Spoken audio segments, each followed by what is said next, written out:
आनंद दादा इतना आसान नहीं। हम सब सोच रहे थे कि ट्रम्प आएंगे तो ऐसा तो है नहीं कि आपको हमको सबको लो लो लो लो लो लो H1B वीजा ऐसे बांटेंगे, है ना, बाय वन गेट वन तो करने नहीं वाले। लेकिन ये जो इलॉन है, ये अगर स्टारलिंक को पुश करते हैं तो सबसे ज्यादा किसका नुकसान होगा? उसी का जो अभी वहां पे फोटो खिंचवाने गए हैं, उन्हीं की कंपनी है वहां पे। वो तो सिर्फ एक पार्ट है, लेकिन ये जो राइज ऑफ राइट है अक्रॉस द ग्लोब, और आप इसका कनेक्शन देखिए, माइक्रो एनालिसिस करेंगे तो इलॉन कहीं ना कहीं, इलॉन या उनसे जुड़ी संस्था उनसे कनेक्टेड होती है। I think Elon Musk wants to play a larger role. वो अमेरिका के अंदर, अमेरिका के मतलब ट्रम्प को जिता दिया, now he wants to play a larger role globally. Anand दादा। ऐश्वर्या जी, सबसे पहले अभी जो एम्बेसडर साहब ने बोला, एक गाना उन्होंने गाया, मैं भी एक बात कहता हूँ। एक फिल्म के गाने की एक लाइन है, जब रात है इतनी मतवाली तो सुबह का आलम क्या होगा।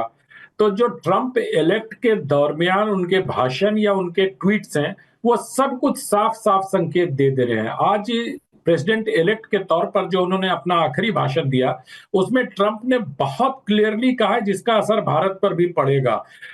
एक तो हिंडनबर्ग ने उसके आहट सुनते ही अपनी दुकानदारी सब बंद कर दिया, उसकी बात छोड़ दीजिए, उसकी बात मैं नहीं करूंगा क्योंकि कुछ लोग मतलब गाजियाबाद में हिंडन नदी के पास पहुंच जाते हैं, तो उसकी बात मैं नहीं करूंगा।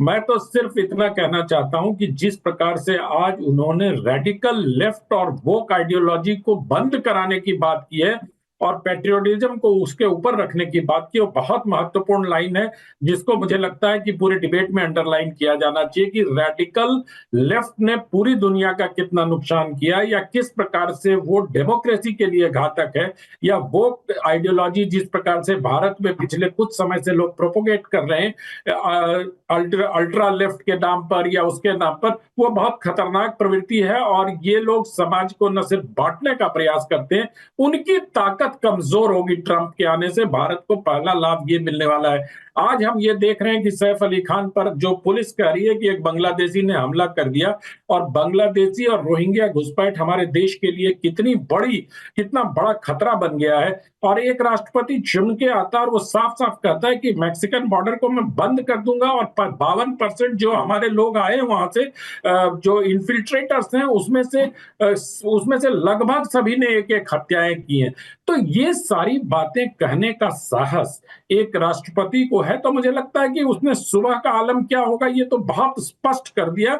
और रही बात जो आप वीजा की और इसकी बात कर रहे हैं ऐश्वर्या जी, मुझे लगता है ये सब चीजें सुलझाई जा सकती है। इन सब चीजों पर जैसे पहले चल रहा था और जिस प्रकार से वर्किंग रिलेशन इंडिया और अमेरिका के बीच में, उसमें मुझे लगता नहीं है कि किसी प्रकार की बाधा आएगी, क्योंकि टैलेंट तो उनको भी चाहिए। अगर वो अमेरिका को दोनों हाथ फैला के यूं कहते हैं कि हमें अमेरिका को we have to make America great again, तो उसके लिए तो उनको टैलेंट की आवश्यकता होगी। और भारत के टैलेंट की बराबरी करने वाला इस वक्त पूरी दुनिया में और इतने सस्ते दर पर मिलने वाला टैलेंट बहुत कम है, तो उनको रिविजिट तो करना पड़ेगा अपने इन चीजों को। और ये भारत की शक्ति है, भारत की कूटनीति है, और भारत की विदेश नीति की इसी में परीक्षा भी होने वाली है, मुझे ऐसा लगता है।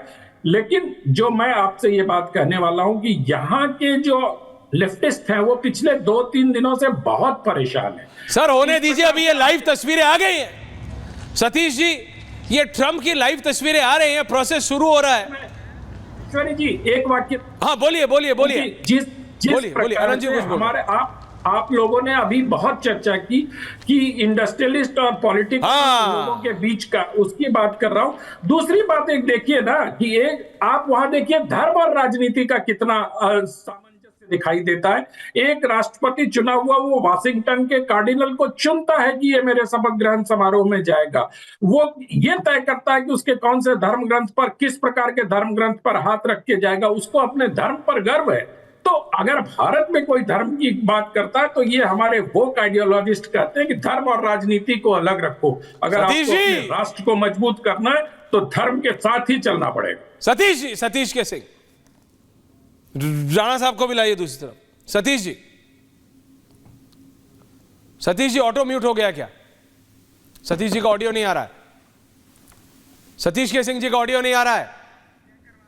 कैमरामैन क्या कर रहा है? सतीश के सिंह जी वापस आ रहा हूं। विजय राणा जी, विजय जी आप इसको कैसे देख रहे हैं? जो ट्रम्प की जो जीत है अमेरिका में, वो वहाँ मिडिल अमेरिका की जीत है। और दरअसल हो ये रहा था कि बाइडेन एडमिनिस्ट्रेशन ने जिस तरह की ढुलमुल नीतियां वहाँ अमेरिका में एक जो बहुत बड़ा सामाजिक प्रश्न है इलीगल इमिग्रेशन का, उसको लेकर के बाइडेन ने जो ढुलमुल नीतियां अपनाई थी, उनके खिलाफ सबसे पहला कदम उठाने का वायदा ट्रंप ने किया है।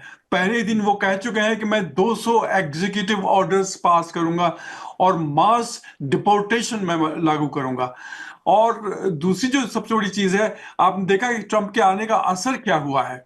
उसने कहा कि ये मेरे शपथ ग्रहण से पहले जो हॉस्टेजेस हैं गाजा में, वो छोड़ देने चाहिए, otherwise all hell will break out, ये उसके शब्द थे।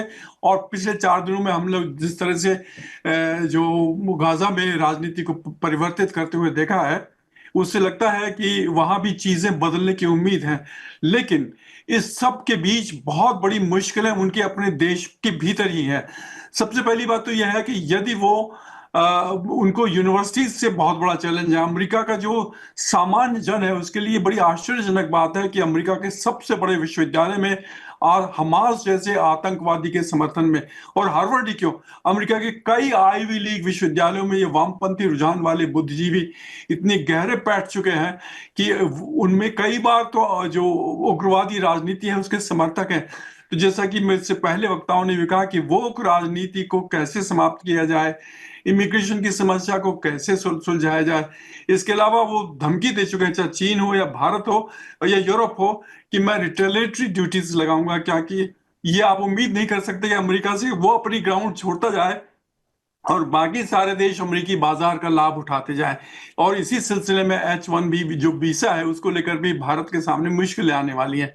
लेकिन ये काम ट्रंप के लिए बहुत आसान नहीं होगा, क्योंकि यदि वो ड्यूटी जो वहां है, I know you are in the UK, दूसरे देश लेकिन रिटेलिएट करेंगे और अमेरिकी उपभोक्ता को भी मुश्किल का सामना करना पड़ेगा। नहीं, लेकिन जो भारतीय हैं, राणा साहब, शिवकांत जी भी बोल रहे थे, हर्षवर्धन जी, मैं वापस आ रहा हूं, जो भारतीय हैं, अमेरिका में है, यूके में है, यूरोप के दूसरे, they were looking at this election as if कि कुछ बहुत कुछ होने वाला है।